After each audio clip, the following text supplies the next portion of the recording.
नमस्कार मंडळी. प्रत्येक प्रेमकथेची एक सुरुवात असते, पण प्रत्येक सुरुवात प्रेमानेच होते असं नाही.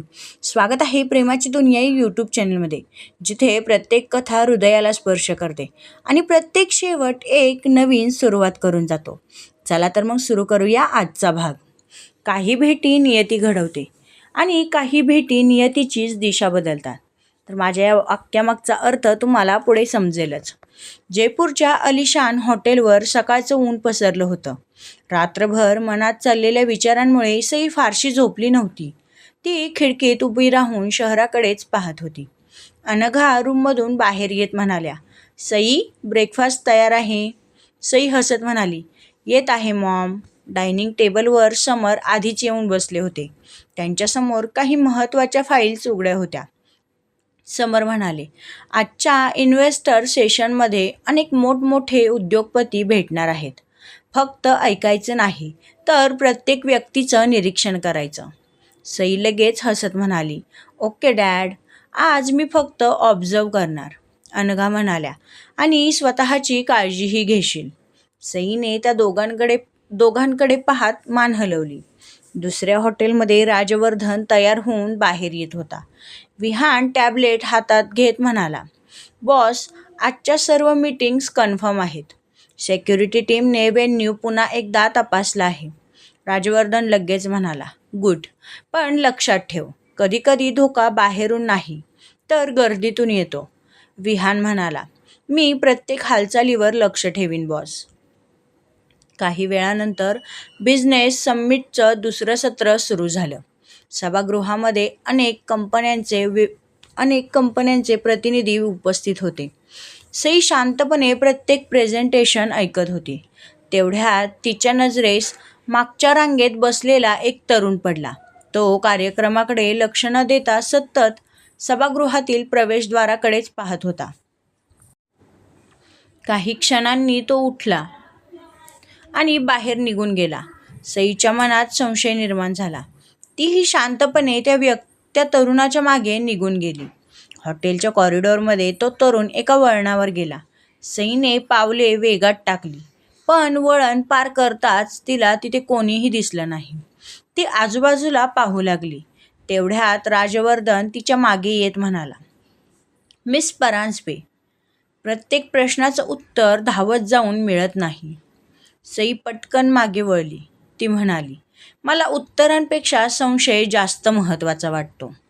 राजवर्धन लगेच म्हणाला, संशय योग्य असेल तरच तो उपयोगाचा ठरतो. सईने विचारलं, आणि जर तो चुकीचा असेल तर? राजवर्धन हलकसं हसत म्हणाला, मग तो आपल्याला चुकीच्या दिशेने घेऊन जातो. क्षणभर दोघेही शांत उभे राहिले. राजवर्धन पुढे निघून गेला. सई मात्र त्याच्या बोलण्याचा अर्थ शोधत तिथेच उभी राहिली. दुपारनंतर समर परांजपे काही उद्योगपतींसोबत चर्चेत व्यस्त होते, तर अनघा एका सामाजिक संस्थेच्या प्रतिनिधींशी बोलत होत्या. सई हॉटेलच्या लायब्ररी विभागात आली. तिथे व्यवसाय, इतिहास आणि नेतृत्व यांवरील अनेक दुर्मिळ पुस्तकं उपलब्ध होती. ती एका पुस्तकाची पानं उलटत होती. तेवढ्यात ते पुस्तक तिच्या हातातून निसटलं. दुसऱ्याच क्षणी कोणीतरी ते पुस्तक उचलून तिच्या समोर धरलं. तो इतर कोणीही नसून राजवर्धन होता.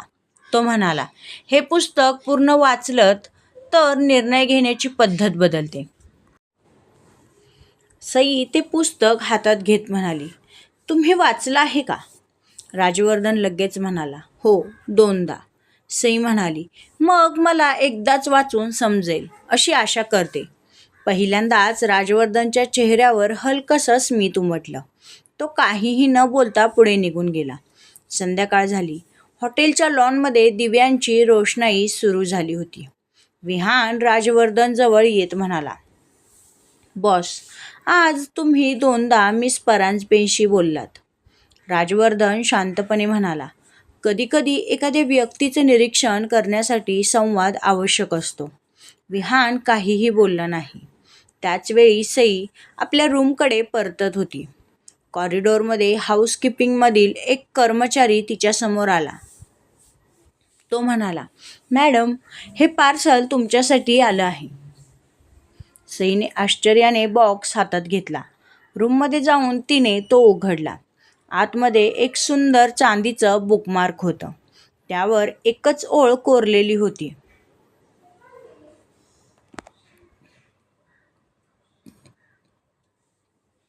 प्रत्येक गोष्ट वाचता येते, पण प्रत्येक माणूस समजून घ्यावा लागतो.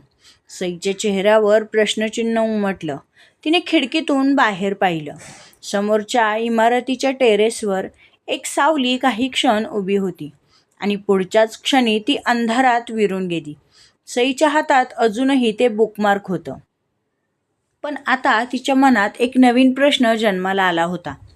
हा योगायोग आहे की कोणीतरी माझ्यावर बारकाईने लक्ष ठेवत आहे? काही नाती ओळखीने जुळत नाहीत, तर परिस्थिती नकळत त्यांना तयार करते. हॉटेलमध्ये सकाळची लगबग सुरू झाली होती. रात्रभर डोक्यात फिरणाऱ्या विचारांमुळे सई लवकरच उठली होती. तिने कॉफीचा कप हातात घेतला आणि हॉटेलच्या गार्डनमध्ये फेरफटका मारण्यासाठी खाली आली. गार्डनमध्ये सकाळचा गार वारा वाहत होता. थोड्याच अंतरावर काही विदेशी पाहुणे नाश्ता करत बसले होते. सई मात्र शांतपणे चालत होती. ती चालत असतानाच एका टेबलावर ठेवलेली फाईल वाऱ्यामुळे खाली पडली आणि त्या फाईलमधील सगळे कागद सगळीकडे विखुरले गेले. सईने लगेच ते कागद गोळा करू लागली. तेवढ्यात दुसऱ्या बाजूने एक हात पुढे आला. राजवर्धन खाली वाकत म्हणाला, मी मदत करतो. दोघांनी मिळून सर्व कागद गोळा केले. सई म्हणाली, थँक्यू. राजवर्धन म्हणाला, कालपासून 3दा आपण योगायोगाने भेटलो आहोत. सई हसत म्हणाली, कदाचित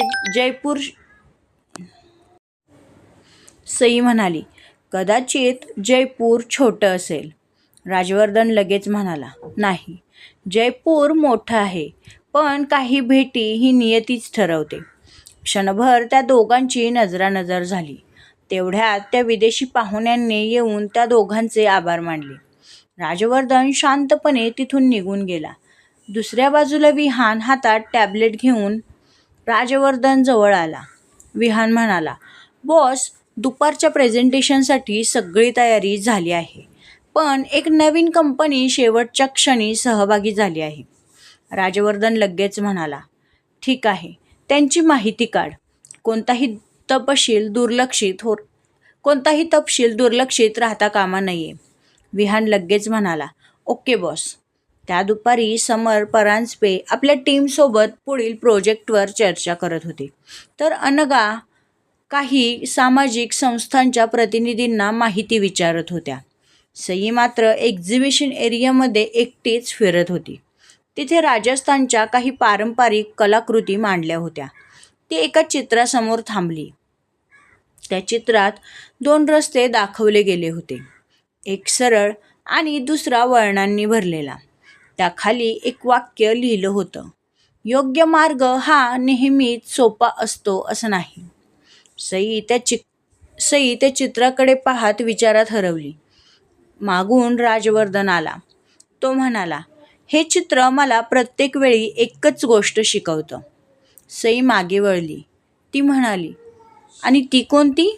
राजवर्धन म्हणाला, सरळ रस्ता पटकन संपतो, पण कठीण रस्ता नेहमी माणूस घडवतो. सई काही क्षण शांत राहिली. ती म्हणाली, आणि म्हणूनच कदाचित प्रत्येक यशस्वी व्यक्तीचा प्रवास हा सोपा नसतो. राजवर्धनने हलकसं स्मित केलं. पहिल्यांदाच त्याला सई फक्त उत्साही मुलगी नाही, तर विचारांनी परिपक्व असलेली व्यक्ती जाणवली. त्याचवेळी एका कर्मचाऱ्याने धावत येऊन सांगितलं, सर, कॉन्फरन्स हॉलमध्ये काही तांत्रिक अडचण निर्माण झाली आहे.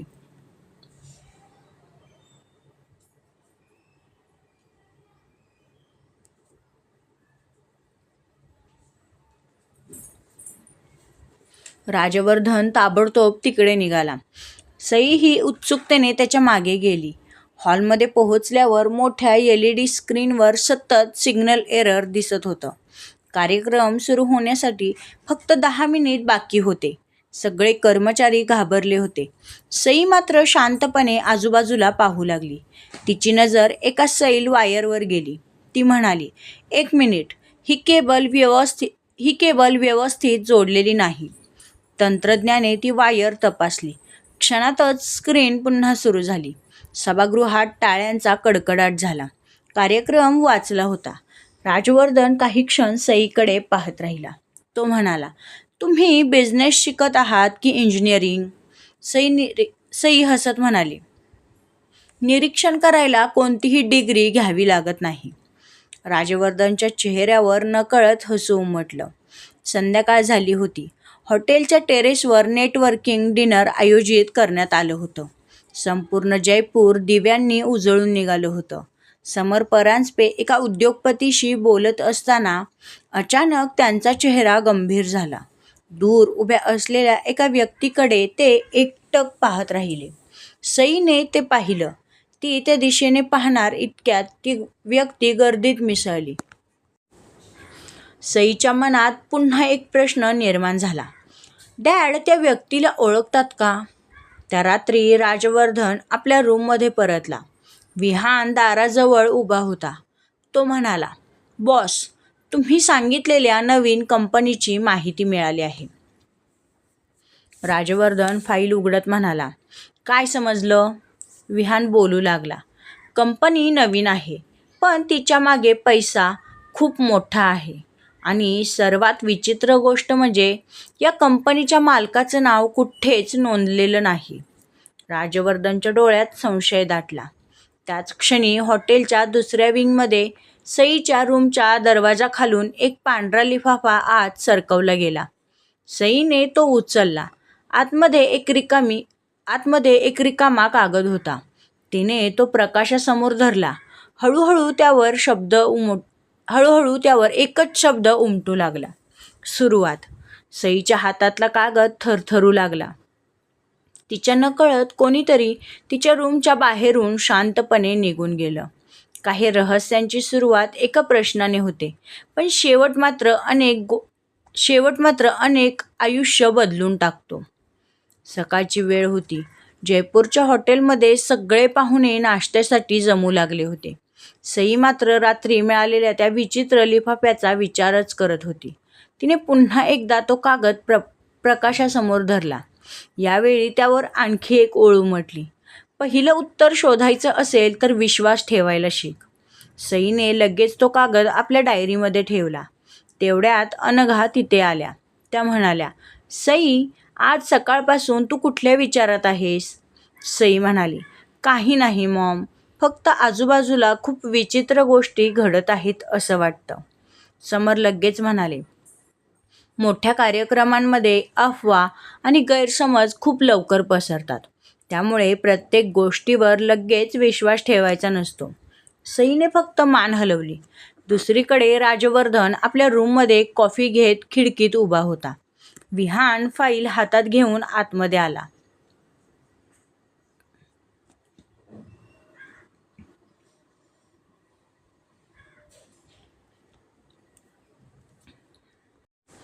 तो म्हणाला, "बॉस, त्या नवीन कंपनीबद्दल अजून माहिती मिळाली आहे."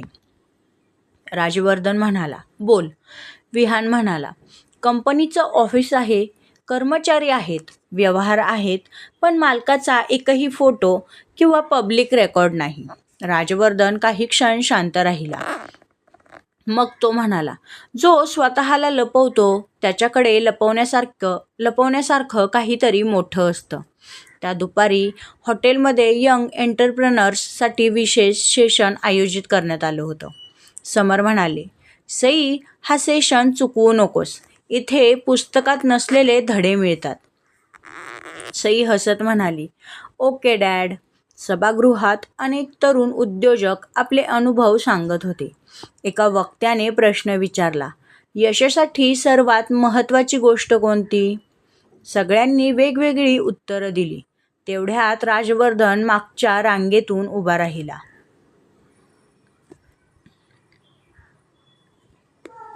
संपूर्ण सभागृह शांत झालं.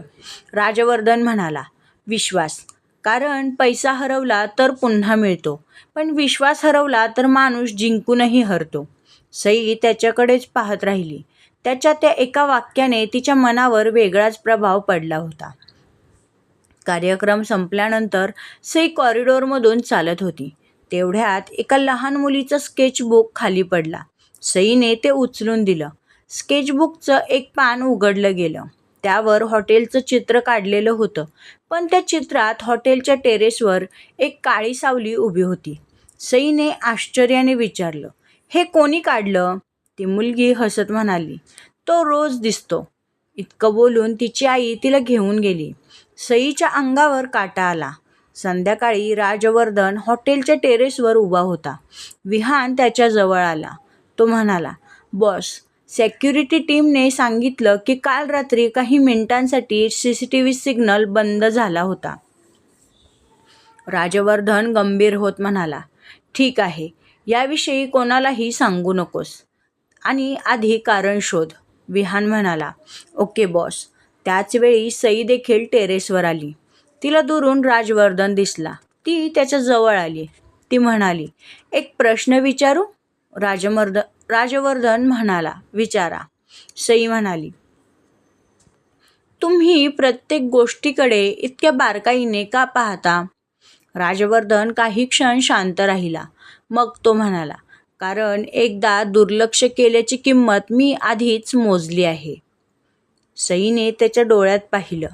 पहिल्यांदाच तिला त्या कठोर चेहऱ्यामागची वेदना जाणवली.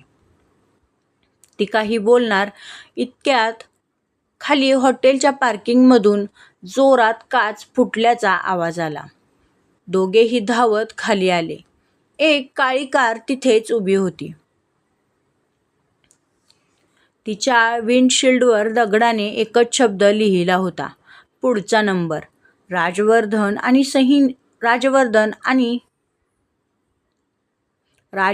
आणि सईने एकमेकांकडे पाहिलं. यावेळी दोघांनाही जाणवलं होतं, हा फक्त योगायोग नाही, कोणीतरी मुद्दाम त्यांच्यापर्यंत पोहोचण्याचा प्रयत्न करत होतं. तर मित्रांनो, आपला आजचा भाग येथेच संपत आहे. अनोळखीतूचा पुढचा रोमांचक प्रवास चुकवायचा नसेल तर आत्ताच प्रेमाची दुनिया या यूट्यूब चॅनेलला सबस्क्राईब करा. त्याचबरोबर व्हिडिओ आवडल्यास व्हिडिओला लाईक आणि शेअर करायला विसरू नका. तोपर्यंत काळजी घ्या, हसत राहा आणि पुन्हा भेटूया प्रेमाची दुनियाच्या पुढील भागात. तोपर्यंत बाय बाय.